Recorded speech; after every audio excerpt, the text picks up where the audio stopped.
মিশকাত শরীফ জিল number 1 page number 216 এর মধ্যে লিপিবদ্ধ আছে সেম হাদিস খানা। মিশকাত শরীফ জিল নাম্বার 1 পেজ নাম্বার 26 এর মধ্যে লিপিবদ্ধ আছে সেম হাদিস খানা। সুনান ইবনে মাজাহ জিল নাম্বার 2 এর মধ্যে লিপিবদ্ধ আছে সেম হাদিস খানা। আপনার কি বলছে মুসনাদ আহমদের মধ্যে, তাবরানী ও বাইহাকি শরীফের মধ্যে লিপিবদ্ধ আছে, মাজমাউজ যাওয়াইদের মধ্যে লিপিবদ্ধ আছে। নবীজি ইরশাদ করেছেন সাল্লাল্লাহ বিবুতুনি আকুফিকুম ওয়ালা তাসআলুহু বিসুহুরিহা।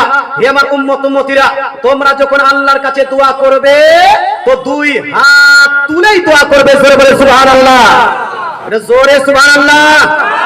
দলিলের কমি নাই, আমরা দালালি করি না। আমাদের দলিলের কমি নাই, আমরা কোন ইংরেজের, কোন ব্রিটেনের, কোন ইহুদি খ্রিস্টানের দালালি করি না।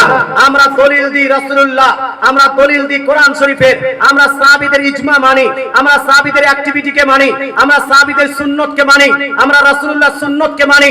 আমরা দালালি করি না, দালালিকে সাপোর্টও করি না।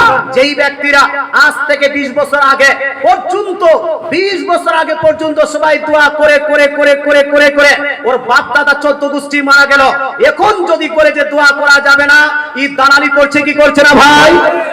আমরা দালালির পক্ষে না দলিলের পক্ষে?